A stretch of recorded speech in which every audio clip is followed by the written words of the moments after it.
Делата на Светиот Дух. Вовет. Здраво, пријатели! Дали знаете дека Светиот Дух на живиот Бог може да живее во луѓето?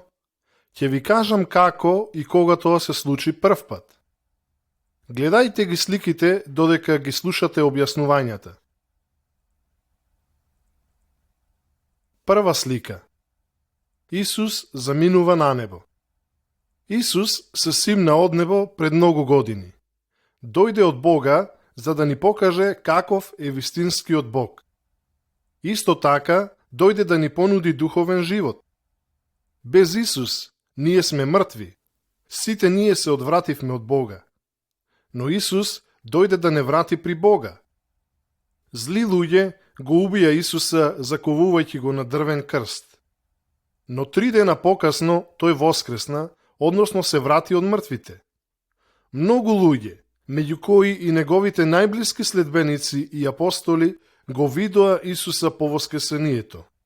А тој им кажа: ќе примите сила, кога Светиот Дух ќе се симне на вас, и ќе одите до краиштата на земјата и ќе им кажувате на луѓето за мене. Потоа, Исус се вознесе на небо, како што можете да видите на сликава. Еден ден, тој ќе се врати на истиот начин на кој замина. Втора слика. Светиот Дух носи оган. 10 дена по Исусовото вознесување, сите негови следбеници беа собрани на едно место. Сликава ви покажува како Светиот Дух се симна врз нив. Одненадеж се слушна силна бучава која се симнуваше од небото како силен ветар. Луѓето видоа пламени јазици кои им беа поделени на секој христијанин и сите беа исполнети со Светиот Дух, онака како што вети Исус. Сите примија сила и способност да говорат на други јазици како што Светиот Дух ги водеше. Трета слика. Петар проповеда пред мноштвото народ. Следбениците Христови беа собрани во Ерусалим, во Израел. Имаше многу луѓе во Ерусалим кои беа дојдени од сите краишта на земјата. Кога Исусовите следбеници и апостоли го примија Светиот Дух, почнаа да проповедаат на јазиците од сите присутни. Им говореа за Исус кој умре и воскресна од мртвите. Петар стана и се обрати на народот. Ова што го гледате е дарот на Светиот Дух. Секој од вас треба да се одврати од своите гревови, од се што не му е угодно на Бога. Потоа треба да бидете крстени во вода по заповед на Господ Исус Христос. Така вашите гревови ќе бидат простени и ќе го примите Светиот Дух. Многу од присутните народи му поверуваа на Петар. Беа крстени во вода како символ на очистување на нивните гревови. Потоа и тие го примија Светиот Дух и почнаа да го следат патот кој Исус го воспостави. Четврта слика. Црквата како семејство Божјо. Христијаните кои го примија Светиот Дух продолжија да живеа заедно како големо семејство. Бог го нарече тоа семејство христијанска црква. Христијаните ги делија своите пари и собствености и им помагаа на оние во потреба. Секој ден го славеа Бога и се молеа заедно. Апостолите ги поучуваа за Исус. Исто така, делеа леб и вино за време на Господната вечера во црквата. Исус им заповеда на своите следбеници да ги прават овие работи редовно. Ако го следиме Христовиот пат, тогаш и ние треба да ги исполнуваме овие нешта. Раскршувањето на лебот не подсетува на Христовото тело кое беше скршено на крстот како казна за нашата грешност. Виното не подсетува на крвта Христова, која беше пролеана за да не очисти од нашите гревови. Петта слика. Исцеление на фатен просјак. Петар и Јован тргнаа во Божиот храм за да се молат. При портите на храмот седеше еден просјак. Никогаш во животот немаше одено. Им повара пари на Петар и Јован. Петар му одговори: пари и злато немам, но тоа што имам ќе ти дадам. Во името на Исус Христос, стани и оди. Петар го фати фатениот за рака и му помогна да се исправи. Во истиот миг му се засврстија нозете и зглобовите. Силата на Светиот Дух го исцели и тој поверува во Исус Христос. Прими дар подрагоцен од пари. Влезе во храмот Божи, одејќи, скокајќи и славејќи го Бога. Шеста слика. Петар и брачниот пар кој лажеше. Ананија и неговата жена Сапфира, кои тврдеа дека и припаѓаат на црквата, продадоа имот. Ги донесоа парите од продадениот имот во црквата. Ананија донесе дел од парите, но им кажа на Петар и црквата дека тоа е целиот износ. Петар дозна дека тој лаже, па му рече: ти не излага човек, туку проба да го излажеш Бога. Во истиот миг Ананија умре. Младичи од црквата го изнесоа и го закопаа. Наскоро и Сапфира дојде во црквата. Не знаеше што се случило. И таа лажеше за парите како и нејзиниот сопруг. Исто како својот сопруг, и таа умре во мигот кога излага. Пријатели, не смееме да дозволиме љубовта кон парите да не обземе и уништи. Не смееме да лажеме никого, а најмалку Бога. Седма слика. Стефан е убиен. Стефан беше еден од црковните водачи кој им помагаше на сиромашните. Проповедаше смело за Исус, затоа евреите беа гневни на него. Го однесоа во судница, обвинувајќи го дека врши нешто лошо. Стефан не се плашеше, знаеше дека Божиот дух е во него. Ги подсети евреите кои го обвинуваа него дека тие го убија Господ Исус Христос кој дојде од Бога. Евреите се разбеснеа, го одведоа Стефан надвор од градот и го каменуваа до смрт. За целото време ја оставаа својата облека да ја чува еден млад човек по име Савле. Пред смртта Стефан се молеше: Господе Исусе, прими го мојот дух и прости им на овие луѓе за ова што го прават. Божиот дух не ги напушта христијаните ни во смртта.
Осма слика. Етиопјанинот и Филип. Во Самарија, ѓаконот Филип им кажуваше на сите за Исус и мнозина поверуваа. но Бог му кажа на Филип да замине на едно пусто место. Многу важен човек од Етиопија патуваше по тој пат, враќајќи се од Ерусалим. Патувајќи во запрежна кола, читаше од Божиот збор Библијата. Читаше за оној кој ќе пострада за да ги спаси сите луѓе. Но етиопјанинот не можеше да го разбере тој текст. Светиот Дух му рече на Филип да му се приближи на етиопјанинот. Слушајќи го што чита, Филип му објасни дека тоа се однесува на Исус, кого Бог веќе го имаше пратено. Откако му беше објаснето за Исус, етиопјанинот одлучи да го следи Исус. Патувајќи и разговарајќи, здогледаат лабока вода. Етиопјанинот му се обрати на Филип. Еве вода, дали има препрека за да бидам крстен?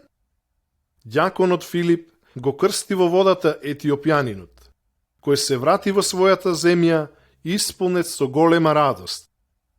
Веста за спасението преку Исус почна да се шири во многу подрачја. 9 слика.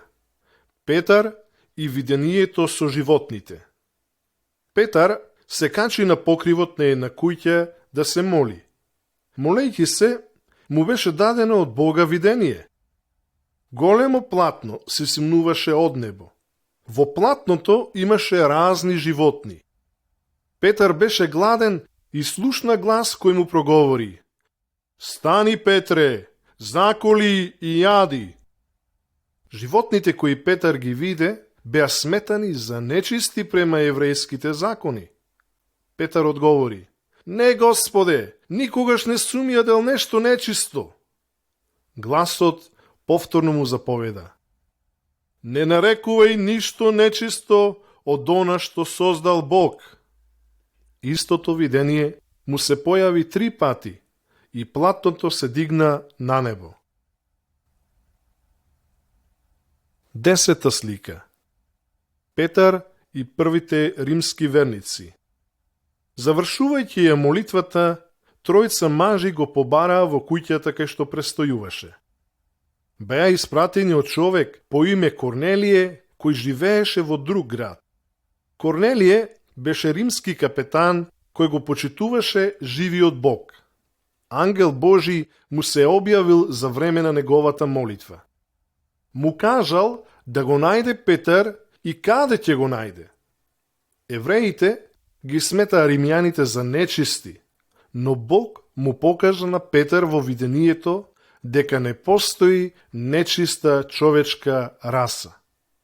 Петар замина со тројцата мажи во куќата на римскиот великодостојник. Корнелие му се поклони на Петар. Петар му забрани велејќи му: Стани! Јас сум само човек и слуга Божи. Зошто ме повика? Тој му кажа на Петар за објавата на ангелот. Петар му објаснуваше на Корнелие и неговиот дом за Исус кој го објавува Бога на луѓето. Корнелие и неговиот дом поверуваа во Исус и го примија Светиот Дух. Бог ги љуби сите луѓе, независно на јазик, национална припадност или боја на кожа. Бог сака секој човек да верува во неговиот Син Исус Христос и сите да му служат. 11 слика. Петар во затвор. Царот Ирод ја прогонуваше црквата во Ерусалим. Го уби апостолот Јаков и го затвори апостолот Петар. Додека Петар спиеше, окован и чуван од двајца стражари, одненадеж ангел Божи се појави и светлина го осветли затворот. Ангелот го разбуди Петар велејќи му: Побрзај, разбуди се, стани и дојди со мене.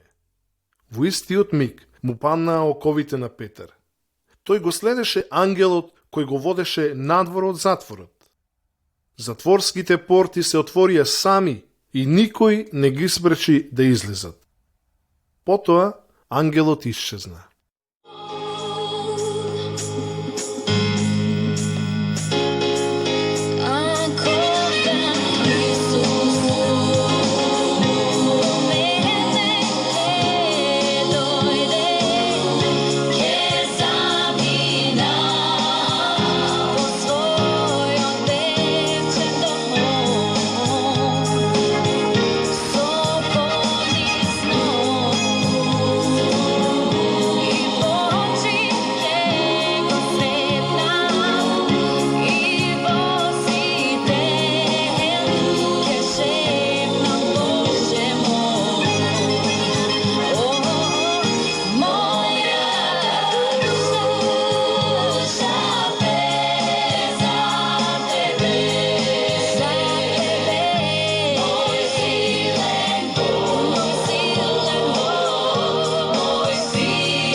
12 слика.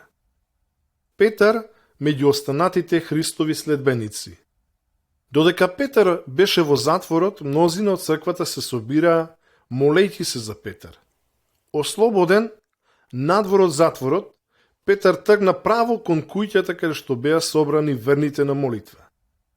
Почука на вратата. Слугинката отиде да провери кој е, но кога го слушна Петровиот глас, возбудена од радост, наместо да му отвори, отрча да им каже на другите. Петар е пред портата, извика таа. Сите заедно и рекоа, да не си полудела. Петар продолжи да тропа на портата, па му отворија. Сите беа восхитени. Петар им раскажа како Бог го избави од затворот. Бог ги слуша молитвите на своите луѓе. Исус ни објави, каде што се собрани двајца или тројца, во мое име, и јас сум помеѓу нив. Како што Духот Божи беше со црквата на почетокот, така тој е и со сите кои го следат Исус денес. 13 слика. Светлина и глас од небо. Како може сите луѓе да слушнат и разберат дека Исус дојде да ги спаси од гревот и смртта? Животот на апостолот Павле ни покажува како тоа може да биде извршено. Павле беше еврејски водач кој ја гонеше Христовата црква. Стоеше и гледаше со одобрение додека ѓаконот Стефан беше каменуван до смрт. И не само тоа, туку им се закануваше на многу христијани со смрт. Еден ден патуваше кон Дамаск, каде што имаше намера да ги гони христијаните. Наближувајќи се кон Дамаск, нешто чудно се случи. Чудесна светлина засветли од небо. Павле падна на земја. Слушна глас од небото кој му говореше: Павле, Павле, зошто ме гониш? Павле праша: Кој си ти, Господине? Гласот му одговори: Јас сум Исус, кого ти го гониш. Луѓето од Павловата придружба го слушнаа гласот, но не видоа никого. Павле стана, но не можеше да гледа. Останатите мораа да го водат за раце до Дамаск. 14 слика. Ананија го посетува ослепениот Павле. 3 дена Павле беше слеп. За сето тоа време не јадеше ни пиеше, туку постеше. Потоа Бог прати човек кај Павле. Тој беше Божи слуга по име Ананија. Ананија знаеше дека Павле ги гонеше христијаните. Но сепак отиде кај Павле и му каже: Брате Павле, Исус кој ти се објави на патот ме испрати за да прогледаш и да бидеш исполнет со Светиот Дух. Ананија ги положи рацете на Павле и се помоли за него. Во истиот миг тој прогледа. Павле беше истовремено исполнет и со Светиот Божи Дух. Потоа беше крстен во вода и со тоа покажа дека станал Христов следбеник. Наместо да ја гони црквата, почна да кажува секому за Исус. 15 слика. Црквата се моли за Павле и Варнава. Покасно, Павле и неговиот пријател Варнава отидоа да ја поучуваат црквата во Антиохија. Еден ден, додека црковните водачи постеа и се молеа, Светиот Дух им проговори: Одвојте ми ги Варнава и Павле за служба која ја определив за нив.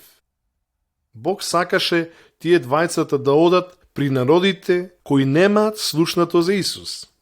Црковните водачи ги положија рацете на Павле и Варнава и се молеа за нив. Потоа ги испратија да одат и да проповедаат секаде каде што луѓето немаат слушнато за Исус. Црквата на живиот Бог треба да испраќа проповедници да го проповедаат Евангелието, бидејќи Исус рече: Одете по целиот свет и проповедајте го Евангелието на секое создание. 16 слика. Павле го проповеда Исуса. Павле и Варнава посетија многу градови. Се среќаваа со евреите во нивните верски домови и ги поучуваа на следниот начин. Богот на евреите ги одбра нашите прародители и он нив изгради голем народ. Им даде големи учители и водачи. Сите тие говореа за оној кој ќе дојде да ги спаси од гревот. Тоа е Господ Исус Христос. Но евреите не препознаа дека е Исус Спасителот. Бидејќи не ги разбраа поуките на нивните верски учители низ целата историја.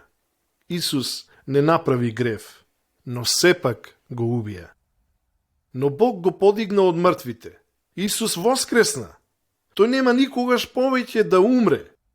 Секој кој ќе му го даде животот на Исус, ќе биде помирен со Бога.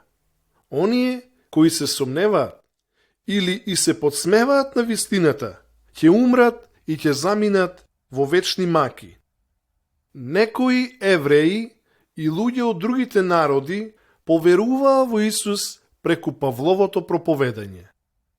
Така беа родени нови цркви насекаде. Но сепак, некои луѓе одбиваа да поверуваат во Исус.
Седумнаесета слика. Павловото видение на човекот кој бара помош. Неколку години после првото патување, Павле замина да ги посети црквите. Тој и неговите соработници сакаа да проповедаат во Витинија, но Светиот Дух ги запре. Не знаеа каде треба да одат. Една вечер Павле имаше видение. Виде човек од Македонија. Човекот му рече на Павле: "Дојди во Македонија и помогни ни." Павле одма свати дека Бог го водеше да оди во Македонија и таму да проповеда. Бог ќе ги води оние кои сакаат да го следат Исус. Некогаш Бог води преку виденија, но вообичаено Бог не води преку неговите зборови кои се запишани во Библијата. 18-та слика.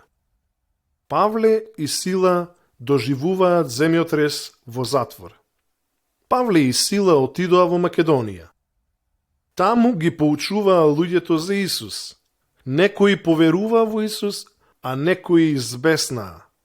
ги претепаа Павле и Сила и ги фрлија во затвор. Истата вечер Павле и Сила го славеа Бога и му се молеа од затворот. Одненадеж, силен земјотрес стресе се, вратите се отворија и оковите на затворениците паднаа. Чуварот помисли дека затворениците побегнаа. Беше толку преплашен, така што одлучи да се самоубие, оти знаеше дека ќе мора да плати тој и неговиот дом за тоа. Павле извика со силен глас: "Не си нанесувај зло, сите сме тука." Чуварот зеде факел и отрча кај Павле и Сила прашувајќи: "Што да направам за да се спасам?" Павле му одговори: "Верувај постојано во Исус и ќе бидеш спасен." Со голема радост, чуварот и неговите домашни поверуваа во Исус. 19 слика. Павле и олтарот на непознатиот Бог во Атина. Во Атина луѓето обожаваа многу идоли. Атињаните сакаа да слушаат што поучува Павле. Павле ја искористи приликата и им се обрати: "Атињани, гледам дека сте многу религиозни. Додека чекорев низ вашиот град, здогледав олтар посветен на непознатиот Бог. Сакам да ви кажам за тој Бог кого вие не го познавате." Павле им кажа за вистинскиот Бог кој создаде се. Им објави дека Бог е жив и дека не е направен од злато, сребро или камен. Им говореше за Исус, кој воскресна од мртвите преку Божјата сила. Некои од собраните се смееа, а други поверуваа и го пронајдоа вечниот живот во Исус. Единствено во Исус можеме да го запознаеме единствениот, живиот Бог кого не го познаваме. 20 слика. Павле во судница. Павле продолжи да проповеда и понатаму и стигна во Коринт. Коринтјаните беа зли луѓе, а евреите кои живееа таму му создадоа големи маки на Павле. Една вечер, Господ Исус го охрабри Павле, велејќи му: "Не плаши се, продолжи да проповедаш, не се откажувај, оти јас сум со тебе. Никој не ќе може да ти наштети." Павле го послуша Исуса и мнозина поверуваа во Исус преку неговите проповеди. Еден ден, евреите го врзаа Павле и го одведоа во градската судница. Го обвинија за поучување лаги, но управителот не сакаше да го слуша тоа и им нареди да излезат од судницата. Потоа, коринтјаните го претепаа водачот на еврејската синагога, а Павле остана неповреден. Бог може да ни даде смелост да говориме и во време на опасност. 21 слика. Римски војници го избавуваат Павле од евреите. Павле продолжи да ги посетува црквите низ сите краишта. Некои верници го предупредуваа Павле да не се враќа во Иерусалим. Знаеа дека евреите сакаа да го убијат. Павле им одговори: "Подготвен сум и да умрам за мојот Господ Исус Христос." Така Павле се врати во Иерусалим. Еврејските водачи го наговорија народот против Павле. Се обидоа да го убијат Павле на сред улица. Римски војници го спасија од народот. Павле се поткачи на скалите пред зградата на римските војници. Му говореше на цел народ како станал Христов следбеник. Но народот само викаше: "Тргнете го од пред нас! Убијте го!" Војниците мораа да го стават Павле во затвор за да го спасат од евреите. 22 слика. Павле им проповеда на цареви. Павле остана под затворска заштита 2 години. Евреите се уште сакаа да го убијат. Но Исус му се јави повторно и му кажа: Не плаши се, ќе им кажуваш на луѓето во Рим за мене. Павле беше доведен при Агрипа кој управуваше со Израел. Но не се плашеше да му проповеда на царот за Исус. Смело му кажа на царот како бил повикан од Исус и како им проповедал на сите народи за Исус. Царот Агрипа за малку ќе беше убеден и тој да поверува во Исус. Тој знаеше дека Павле немаше сторено ништо лошо, но сепак не можеше да го ослободи. Му кажа на Павле дека треба да се појави при римскиот император и дека тој може да го ослободи. 23 слика. Павле доживува бродолом на пат кон Рим. Римски војници го носеа Павле за Рим, заедно со други затвореници. Мораа да патуваат во брод преку море. Бродот беше зафатен од големо невреме. Сите на бродот помислија дека ќе загинат. Ангел му кажа на Павле: Не плаши се, Павле. Мора да застанеш пред римскиот император. Бог ќе ги спаси животите на сите луѓе кои патуваат со тебе.